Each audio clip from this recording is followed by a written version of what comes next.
بسم الله الرحمن الرحيم. حبايبي وحشتوني. اخباركم ايه؟ النهارده هاخدكم معايا كده في جولة سريعة في محل الخضار اللي انا متعودة بشتري منه الخضار بتاعي. بعتبره زي سوق الخضار كده في مصر، يعني لانه ما شاء الله واسع في حاجات كتير. هتتفرجوا معايا بقى على شوية خضروات، يعني دي البطاطس، دي البطاطس الحمراء. انا ما جربتهاش هنا، بس سمعت انها بتبقى حلوة قوي في الشيبسي، يعني بتعمل الشيبسي كويس. آم، دي كلها انواع بطاطس مختلفة.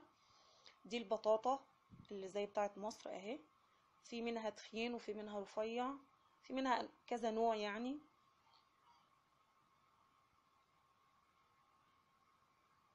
بالمناسبة يا حبايبي، انا جالي سؤال على صفحة القناة بتاعتنا على الفيس.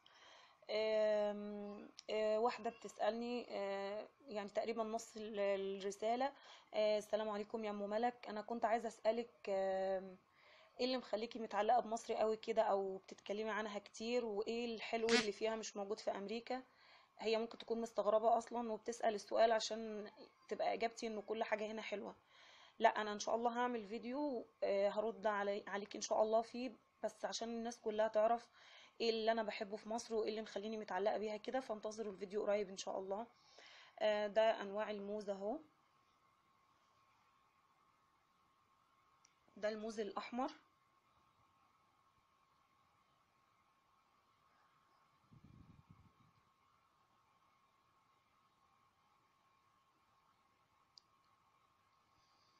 انا ما جربتوش برضو بصراحة، لانه شكله كده يعني ما لفتش نظري ان انا ادوقه الحقيقة، يعني فبجيب النوع اللي انا متعودة عليه.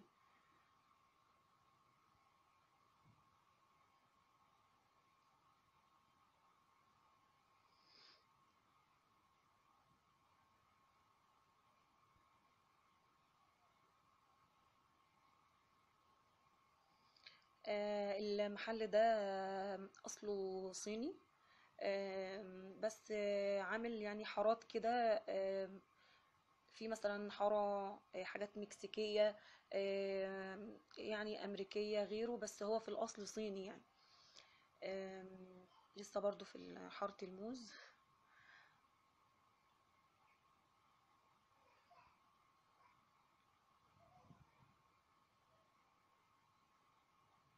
هو سبحان الله معظم الخضروات هنا، يعني أنا بجيب من المحل ده صيني، وفي محل تاني صاحبه فيتنامي. الخضروات بتاعتهم كويسة وأسعارها معقولة عن أماكن تانية كتير. ده الثوم الصيني طبعا، انا الحقيقه بجيب منه على طول. في هنا توم بيتباع مدقوق كده او مهروس، جبته مره اول ما جيت بس ما عجبنيش. ده البصل الصغنطوط قوي اللي كنا بنبقى ساعات نعمله مخلل كده في مصر.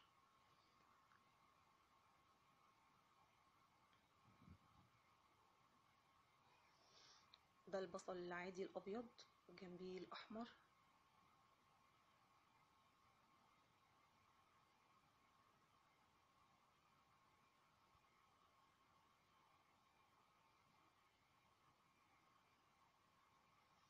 ده اليوسفي.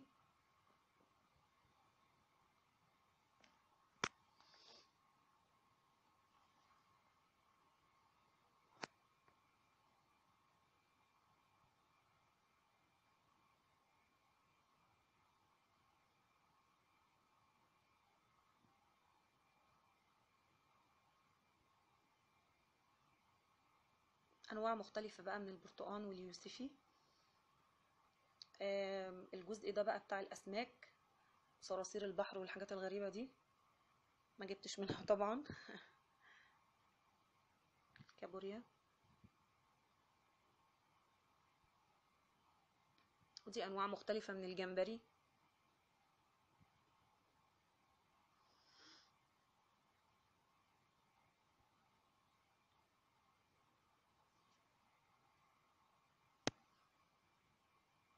طماطم، نوع من انواع اليوسفي برضو.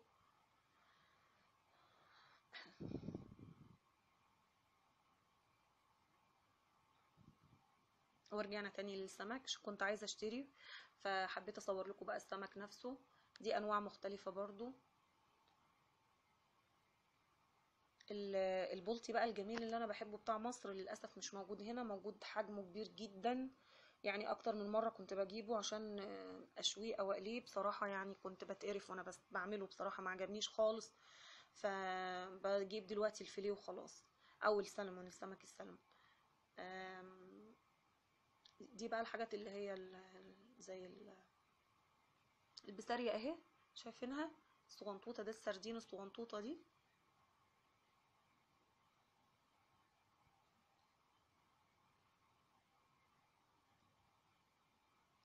ده الكافيار اللي هو بيض السمك. وده السمك الفيليه بقى بانواعه، ده السلمون اللي هو الاورنج ده. وده برضو نوع من السلمون. السمكه الكبيره دي مش عارفاها. في كمان بقى القراميط، برضو بتبقى متقطعه. وفول السوداني اهو بتاع مصر. ودي بقى مكسرات.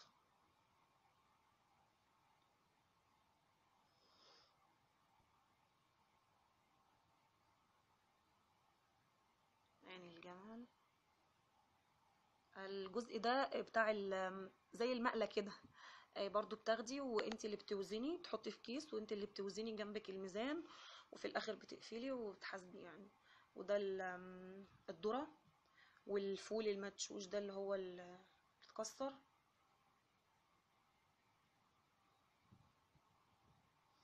وده جزء زي العطارة برضو، اللي هو التوابل، يعني ورق اللورو.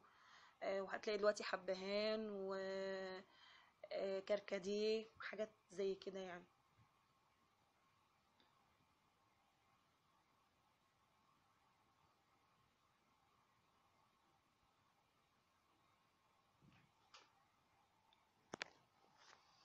ودي حاجات كده، اكل كده للاطفال، حلويات يعني، بس معظمها فيها جيلاتين. فطبعا احنا ما بنشتريهاش من المحل ده خالص، يعني اي حاجة فيها جيلاتين لازم نجيبها من محل عربي، ويبقى مكتوب عليها حلال، او يعني لو محل تاني بيبيعها لازم يكون مكتوب عليها حلال. بس للاسف هما مش بيبيعوها، يعني المحلات العربي بس هي اللي بتبيعها. يعني ربنا يثبتنا يا رب. يعني بنشوف حاجات كتير جدا بتبقى حلوة، بالذات بتلفت نظر يعني اطفالي، وبيبقوا عايزين ياخدوها. بس طبعا الحمد لله احنا فاهمناهم انه الجيلاتين لا، ما بناكلوش، لازم يكون حلال. اللحمة الفراخ، عشان برضو البنات اللي كانت بتسألني، ما بجيبهاش من اي محل غير محل يكون عربي، او يكون مكتوب على الكرتونة حلال، عشان تكون مذبوحة وكده. ما بجيبهاش ابدا من اي محل. دي بعض الحاجات اللي زي الشيبسيات وكده في مصر. تعالوا اوريكم ده بقى. يعني ده نوع عبارة عن فرايد سلايس، عبارة عن جلد الخنزير مقلي، بياكلوه برضو بيقرمشوه. وده المارشميلو، برضو طبعا للأسف مش حلال، ما بنجيبوش. فانا عايزه اقول لكم انه بندخل بنشوف حاجات كتير، بس يعني لازم احنا نعلم اولادنا انه مش كل حاجه نجيبها. لازم نعرفهم ان الجنه مش ببلاش. احنا سبحان الله يعني، عشان برضو الناس اللي كانت بتقول انت مبسوطه قوي ومثلا وعايشه، انا للاسف بشوف حاجات كتير جدا ببقى محرومه منها، ما بقدرش اشتريها. انا لو في بلدي كنت هجيبها وكنت هستمتع بيها. مطاعم هنا قليله جدا اني الاقي حاجه حلال اكلها، يعني غالبا باكل اسماك. ده توابل.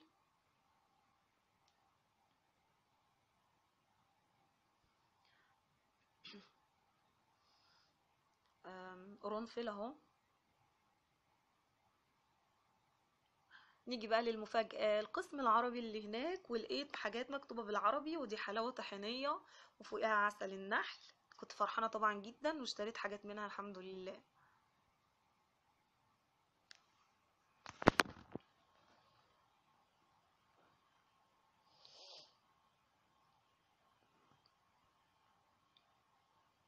بس عايزة اقول لكم انه اي حاجة بيبقى مكتوب عليها حلال او بالعربي بتبقى اغلى من الاسعار التانية بكتير بكتير يعني، اكتر من الضعف. ده الكاستر ده اهو، اشتريت منه انا اللي بتاع الشوكولاتة ده. وده الجيلي.